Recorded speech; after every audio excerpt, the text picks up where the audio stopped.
Les ateliers dont on vous parlait tout à l'heure chez Cogité ont plusieurs thématiques. On va travailler par exemple ce qu'on appelle les personas, de manière plus vulgaire, les cibles. Mais on va les travailler en profondeur. Le tout, c'est pas de savoir que ma cible, ce sont les particuliers.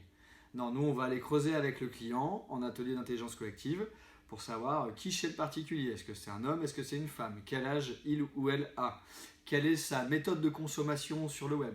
Comment je peux le toucher? Qu'est-ce qui va le séduire? Est-ce que c'est la fluidité de navigation? Est-ce qu'il faut beaucoup de texte? Est-ce qu'il faut des images ou des vidéos?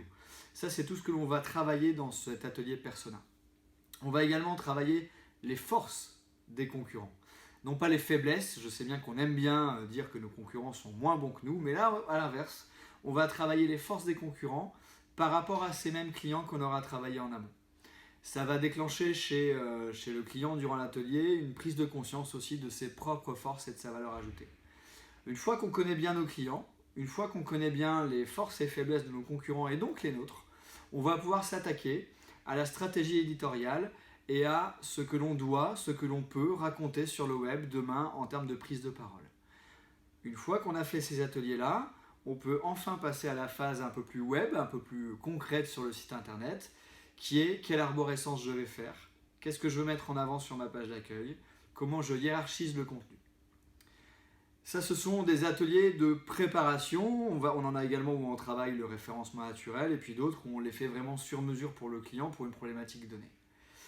Dans ces ateliers, on utilise, comme je l'ai déjà dit, l'intelligence collective.